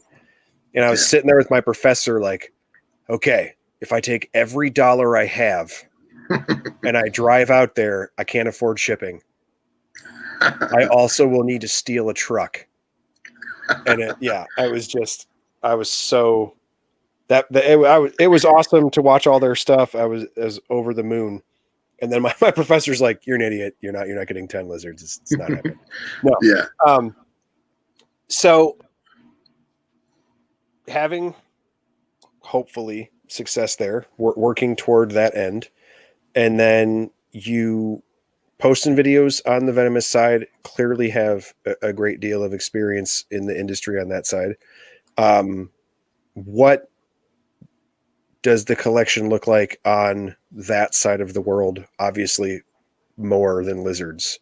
Yeah. So the only lizards I'm really keeping right now is Rhodesianus girdles, the geckos, and the Gilas right now. I'm actually I'm thinking, because there's stuff at different places. And I'm actually really excited. Marcus got into Chondrodactylus, which I think is an awesome genus. And I always make jokes to all my chondro python friends. Is like Chondrodactylus is the only one true chondro. And they roll their eyes and laugh at me. But that could start some arguments right there. There's some discussion, sir. Well, technically, if you want to go off of current taxonomy, I'm pretty sure Chondrodactylus is the only true reptilian chondro right now. But I think anybody you are correct in that. Anybody who wants a cool terrestrial gecko that's big-headed, big brow line, stocky little bulldog of a gecko, they should totally look at the Chondrodactylus genus, because they're hardy, they're fun, they can be a little nippy, a little feisty at times, but they're great, and they're African, so what's not to love, you know? But I know that once Marcus gets more production out of his adults, I know I'm going to have them too. I just know I am. So that's honestly the only lizard that I'm really thinking about right now are those, and then obviously more knobtails if I get the chance. It's just they're expensive, you know. Right. We got to be realistic, you know. So I get it. So with the new YouTube channel, yes. What brought that about? What's the driver there? So for the past 10 years, I've been doing the Venomous class at Underground's retail store. And about a year and a half, 2 years ago, the state of Florida changed their venomous laws in terms of display and exhibition of venomous to it must be a room within a room. And due to the fact that the retail facility it's a pet shop, it's a retail store, we couldn't do that. We weren't going to pull city permits and building permits and, you know, fabricate a room just to have some animals on display for people to see and go, ooh and ah. You know, it wasn't meant to be a breeding facility. It was meant to just show off and maybe get some people to come in there, you know, kind of see the cool exotic venomous stuff. And then it gives a platform and a venue for people that are looking to get their hours to, you know, get tutelage with me. So the state was like, listen, you have to move everything out. It has to go to the farm. It can't be here anymore unless you build a room. So we did, we moved it, and then COVID hit. And between COVID and people having real lives and, you know, people going to college and people having jobs and families and life, the class kind of fizzled out. And I don't want it to do that. So the retail store is actually just being renovated now. It's going to look so cool. And we figured out that we're going to do a false room. It'll basically be giant windows in front of the caging, and those windows would then open like accordion doors, like sliding glass doors, and then we could move barriers out so that we make our own like workspace. But it doesn't have to be in the room, so to speak, when we're handling the animals. It just has to be when it's on display. So we can still have our class and do the interaction with the animals and still have it technically a room within a room. So once that kicks back up, then I'll start doing the class again, and we'll hopefully get some more people and some other people that haven't finished their hours to come back. But I was thinking about all this Mr. Miyagi stuff. You know, I'm very, very big on the mantra. And I always tell people handling venomous, whether it's cobras or mambas or Gila monsters, it's not breakdancing. It's a waltz. Okay. It's very slow. It's methodical. It's not, you know, capoeira. It's basically, it's a waltz. It's slow dancing. You know, it's very slow, and not to sound like Bruce Lee, but, you know, you got to be the water, be liquidity, you know? And I was thinking, nobody ever talks about that. Maybe they don't think about it. Maybe I look at it too deep. Maybe I'm too weird with it, but I wanted to show people how to think outside the box. and how to learn about the different types of specimens and the different techniques in which we go about handling these animals in captivity. Because, I mean, let's face it, you do handle stuff completely different in captivity than you do in the wild. In the wild, if it's a native animal and something bad happens, you can just back up and walk away. Like, it's in the wild. You know what I mean? But in captivity, we have ourselves cornered. We have to worry about escapes. We have to worry about other people being injured or fatally wounded or whatever. So you have all these extra things to think about, and people don't think about it. And if they do, they don't express it. They don't articulate it. So the whole point of the Venomous Etiquette videos was to not show people how to tail a cobra. Like that's not the point of the video. The point of the video is, how do I think about everything that I'm about to do before I do it? And one of the biggest things is whenever I have someone who's new and learning, I have a 10-week program prior to ever touching a snake hook. And that I do that for two reasons. One, I want them to burn in their mind our repetition of series of events, what we do in step, blah, blah, blah, blah, blah. And I also want to weed out the people that want to just hold a cobra to hold a cobra. You know what I mean? I want them to really know. So for the first 5 or 6 weeks, it's just watching. It's watching and learning, and I'm going to basically pick your brain. I'm the guy that asks you, what's wrong with this scenario? And the person gives me 3 or 4 examples, and I go, okay, what else? And they're like, I don't know. I'm like, no, what else? And they're like, I don't know. I don't see anything. And I said, okay. And they're like, well, what's the answer? I said, there is no answer. The point is to make you think. The point is to make you evaluate how you're thinking and why you're thinking the way you're thinking, so that you can negotiate this task and follow through without any kind of incidents or hiccups. So for the first 5-6 weeks, we do that. And then there's usually another 5 or 6 weeks of cleaning cages, because you got to remember, you're not just going in there with a rag and cleaning cages. You have venomous animals that have hypodermic needle-like fangs with residual venom still inside it that shed them frequently, like sharks, that will process them in their GI tract and then defecate them out. So you'll have a snake poop, and there'll be a fang sticking out. And we don't know if that fang is laced with venom. We don't know if the venom's deteriorated. We don't know if it's going to prick us and envenomate us, or if it's going to prick us and give us, sepsis because it's in poo. So all these things need to be thought about. At the same time, how many animals are in the cage? Where are the animals in the cage? How are we going to open this enclosure? How are we going to, all these things that need to be thought about prior to ever unlocking the lock. And that's what I want to show people. I want to show people how to think outside that box and question themselves so much that they think of another question. And that's the point of the Venomous Etiquette videos. I love that. If people like it, then great. It's going to be boring as hell. I know it's going to be boring.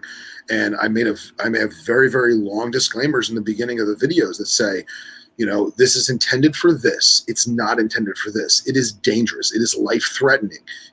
Never do this without a supervised, parent or guardian. Hold your hand, whatever. And I realized I got to put that in every single episode, but sure. I don't care if they watch that part of it. I don't care if they fast forward every episode, but as long as they read it once, then they got that bit of information. That's all I care about. And if I get 10 views, for the next 10 years, that's fine. At least I know those 10 people maybe, possibly learned something, or at least thought about something a different way. That's the goal of the Venomous Etiquette videos. That's awesome. So I this is something that I wanted to ask someone who keeps venomous, and it's always, not always, but somewhat recently been a thought process of mine. But so parthenogenesis. Yes. Does that scare the crap out of you, that the prevalence of parthenogenesis in captive reptiles?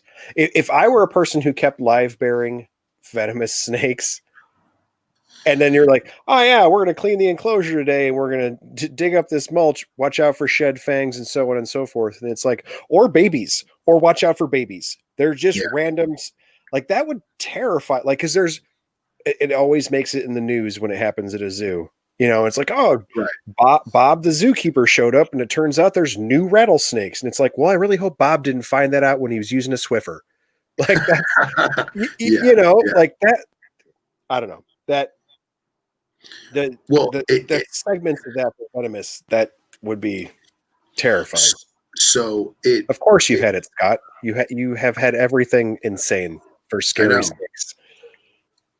And I can't imagine what a Death Adder fang looks like in a turd, because that's got to be so tiny, you know? But anyway, we're talking about Scott's comments. No, to answer your question, you're always thinking about it, because the species that are live bearing, you are going to mentally prepare yourself. That's part of that checklist, right? Part of that checklist of okay, first things first, what am I doing? Right? What am I doing? Am I just using hemostats to pull a water dish out, or am I physically removing the animal so that I can do full cage maintenance? And that checklist that we run through our mind prior to engaging in the enclosure, part of that checklist is, how old is this animal? Did she look fatter yesterday? You know what I mean? Is there a boy and a girl in there? Or is there two snakes in there that were supposed to be a boy and a girl? Or is this two snakes supposed to be two girls and one of them happened to be a boy? You don't know, you know? And I've had that countless times, not parthenogenic, but like, having multiple specimens in one enclosure, and they happen to be a pair and they bred, and boom, now I got babies and afterbirth everywhere. And I go, man, this is going to be a nightmare, because now I have to find every baby, because I don't know if she had 5 babies or if she had 15 babies and they're hiding in the substrate. You have no idea. So things like that go through your mind, but it all starts before you ever open the enclosure. I have to run through that checklist in my mind of this, and it all starts with identifying where the animal is. It starts with, find my specimen. Oh, it always sits in the corner behind the water dish. Well, guess what? Today it wasn't there. Today it was on the left side, not the right side, and you had a problem. So it's that whole thinking, the checklist through your mind, and it doesn't bother me, because if it happens, it happens. You roll with the punches, Good for us. We got baby snakes, right? Right. And I mean, given your experience, on the import and retail side, I would assume that that's kind of always going to be in your mind anyway, because you don't ever really know the condition of the animals that are coming in. Right. And, look at anything, Solomon Island boas and different stuff like that. You're always seeing, a whole bunch of females came in gravid, so on and so forth, and then you just add in the venomous factor, and it's just obviously a higher level of concern. But I've got to assume that when you just talk about imports and so on, that it probably is equally as prevalent on the venomous side of the house as the non. Yeah. Yeah. And the other thing too is, a lot of times we talk about parthenogenesis, and parthenogenesis is not as rare as it used to be, but it's still not common. And a lot of times we get an animal that we thought may have been too small to breed in the wild. Let's use something that's live bearing, like Tremercerus, right? So you get a wild caught or a farmed Tremercerus from overseas, and it's a female. It's small. You think that it's probably too young to have had bred in the wild. And you were correct. It was too young to breed in the wild. However, you didn't know that it did breed. It just didn't produce, or it didn't gestate. And it did sperm retention for 9 months. So you've had this animal in captivity for 9 months by itself, and all of a sudden it starts to get bigger. And you're like, man, is it impacted? Does it have some kind of organ issue? Is there a pathogen in there? And then one day she poops out 10 babies, and you're like, oh my gosh, it's parthenogenesis. No, it's sperm retention from the boy that was in the bag with her shipping from Sumatra to the United States. It just happened in the bag, So that needs to also be mindful when dealing with live-bearing animals, especially imports, is keeping an eye on those things. So many times we look in the venomous cage because we don't handle as much as we do with non-venomous, and we look at the cage or the enclosure and you go, man, she looks a little fat today, or hey, she looks a little skinny today, or whatever. Making a mental note, making a physical note. If you got to write it down, write it down. Keep logs. I'm really bad at keeping logs, so I don't do it. But like, you look at my good friend Billy Hunt. He has so many animals. He keeps records on everything because he can't remember everything. You know what I mean? Right. I mean, you have a very, very massive, diverse collection yourself, and it would not shock me if you had some kind of notes, whether it's in your phone or on a composition book or whatever, or even Post-it notes on the rack. Yep. Some kind of reminder that you've written for a particular topic that was noteworthy in your mind. Yeah, I actually just went through that. Not to go too into it, but given all the things that are happening in the news today, my job might be requiring me to travel a little bit more. And so I went through with my wife 2 nights ago, and I just went through every enclosure, labeling things with tape, writing on it with Sharpie, any pertinent weird stuff I thought she would need to know that maybe she didn't notice when she was cleaning, or so on and so forth, because Right. we share the workload, so everybody's going to notice their own weird stuff when they're doing their work. But yeah, I mean, when we got to that size of collection, it just kind of had to be that way, and even for the invertebrates, there's 24 different invertebrates, and my daughter's 12, and she'll be showing up like, oh yeah, this spider did that thing, and then this millipedes are eating here, and I'm like, what? Oh, you were watering tortoises, so I did the, whatever. It's taken care of. And then before we leave, she's standing there. I check all the enclosures. I'm like, oh, cool. Did you feed and water everything? Oh yeah, it's square. Oh, I don't actually know. Like, did you notice all the new millipede behavior? Because I didn't see it. I was in the turtle room or whatever. Obviously you compound that when you start to talk about venomous animals and different things, and it's just an extra piece to take into consideration, I guess. Yeah. And I'll tell you a funny story about live-bearing lizards. But real quick, Scott was saying about proper caging could contain neonates of gravid live-bearing females. You have to account for the gap in the pane of glass. If I have a species that is live bearing and the babies are going to be small enough to escape that gap in that glass, I need to make sure that I've put weather stripping or some kind of brace in there to prohibit them from getting out in between the panes of glass. Or if there's ventilation holes in the roof of the cage or on the sides or whatever, I need to make sure that those screening or those ventilation holes are small enough that a neonate can't squeeze its way through.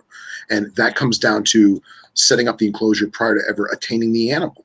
If I'm going to get, Atheris squamigera and they're live bearing and their babies are super tiny, they can get out of damn near anything. So I need to make sure that enclosure is baby proof, even though I have no aspirations of having babies because of things like that. Right. I found I knew that my one female girdle was gravid because she swelled up like a balloon, but I didn't know when she was going to drop. I didn't know if it was a daytime thing, if it was a morning, the crepuscular thing. I had no idea. If they do it in the middle of the night, nobody really knows. They just show up and babies are there. And I walked into my room and I saw this weird yolk thing that was like a little yolk bubble dried out on a rock. And I was like, what is that? And it's this bright yellow thing and all this brown and green in the enclosure. So I open the enclosure and I pick it up with my fingers and it was squishy. It was essentially a yolk, like out of a chicken egg. And I'm like, well, that's interesting. I hope she doesn't slug out, And then I saw something in the corner of my eye move.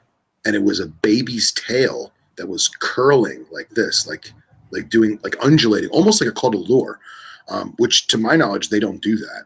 I think it was just the baby stretching out of freshly being born. And I ripped that cage apart and I found 4 babies, which is a full litter for them.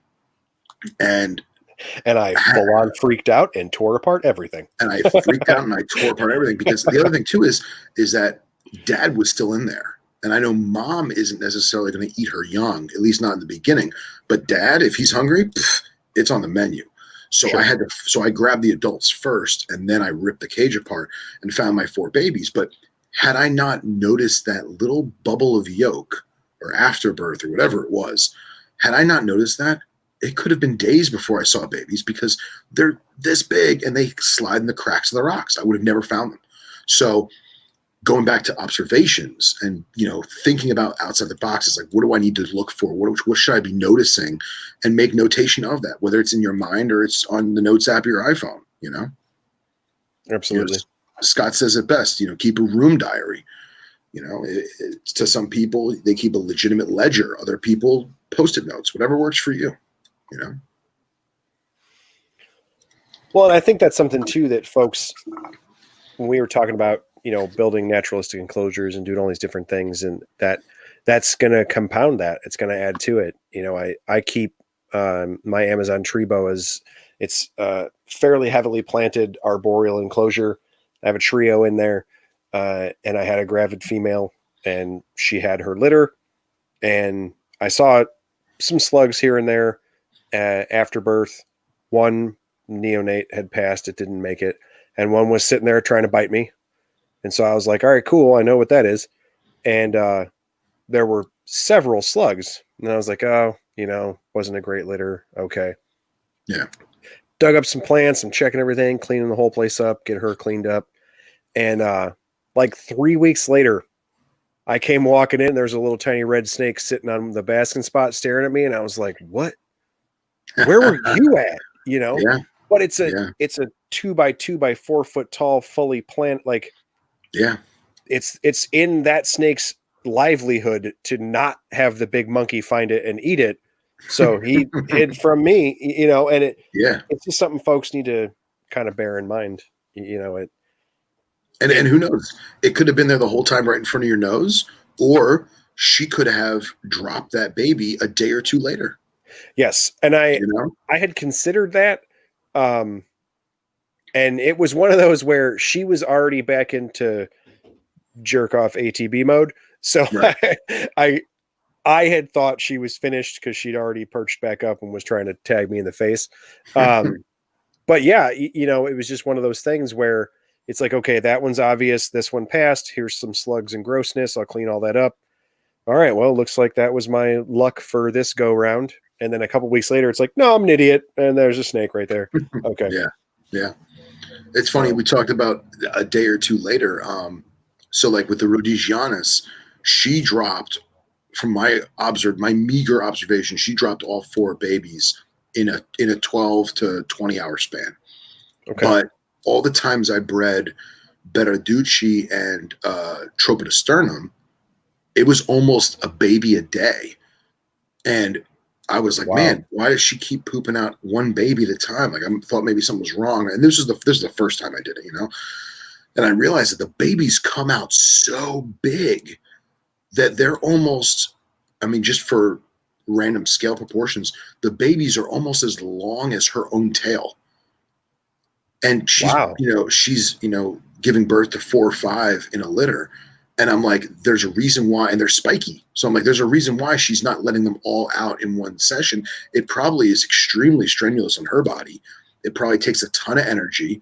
So in my mind, she's like, all right, so she dropped one, gets a rest, takes some time to herself. A couple hours later, maybe a day later, lets out another one. A couple hours later, maybe eat some bugs, maybe get some sun, lets out another baby. So it was almost, the first time I had a baby Tropidosternum, it was almost 4 or 5 days until she was completely back to normal size and there was nothing left in her, which I thought was crazy. Yeah. Yeah, it obviously is a very unique body shape. So yeah, that makes sense, but that's a bizarre way to go about it. But yeah, no, I think you're absolutely right on that train of thought of, because of the structure, it's got to be so taxing. Yeah. Yeah. And that makes sense. Okay, man, we're cruising to like an hour and a half ish. So is there anything you think we missed out on, or you would like to talk about, or let folks know your 75 other forms of social media? I'll just say this, just because this is a lizard podcast, and I do love lizards, despite how world snake my life is. Everything's snake. Keep what you love, man. We're at a time now when the knowledge is, like I said earlier, it's at our fingertips. It's literally in the pocket of every human who can afford a phone. And just get the stuff you like, because so many people are I have to get this because I want to breed it and sell it, or, everyone has that, so I can't get that. I can't be like everybody else. No, get what you like. If you like bearded dragons, grab a bearded dragon. They're fun. We've all had them because they're awesome, right? So don't feel subjected to, I have to get the unique, I have to get the expensive. Get what you like, get what turns you on, especially in the lizard world, because there's so many different species available right now that are captive bred. And we're learning more and more every day as to how to keep this stuff great in captivity. So why not go for it? That's my only thing with lizards. And I think I learned that when everyone was busting my chops about the girdle tails, and they're like, dude, they're pet rocks and they're imports, they're going to die. And I'm like, no, they're not going to die, because we're going to take care of them and they're awesome. And that's just it. But In terms of finding me, you can find me at knobtails.ig on Instagram. That's where I do most of the social media stuff. You can also find me at the Herpetoculture Magazine. Herpetoculture Magazine. I saw you were rocking the shirt. Yeah, and Herpetoculture Magazine, and on the Herpetoculture Network. So Herpetoculture Network on Facebook, and Herpetoculture Magazine on Facebook, and that's it, man. That's where I'm at. Fantastic. So I will put links to stuff in the notes, and when I post the episode, I will also put links to stuff in the comments so folks will see. Yeah. And I think that's going to wrap us up, man. I really appreciate you. I'm sorry that I was so late today, but no, dude, it's for good reason. I really appreciate you bringing me on, man. I love talking about lizards, and you and I have been getting quite chummy, and it's a great experience. And I thank you for having me on. Yeah, I appreciate you coming. I'm glad to talk to someone who has very unique experiences and still finished out your interview with telling people to keep what they like. I think that is a very good perspective. And I think that's very telling that you've had so many experiences. You keep what people would consider advanced, or you keep things that are rare. Sure. Venomous are considered very advanced, and so on and so forth. And yet still your piece to relay to people was to keep what they enjoy. I think that's very, very important. I think that's awesome. So I really appreciate it. I appreciate it. Thanks for having me on, man. It's been so much fun. I love it. All right. Well, see you later, man. Have a good night. Bye-bye. You too.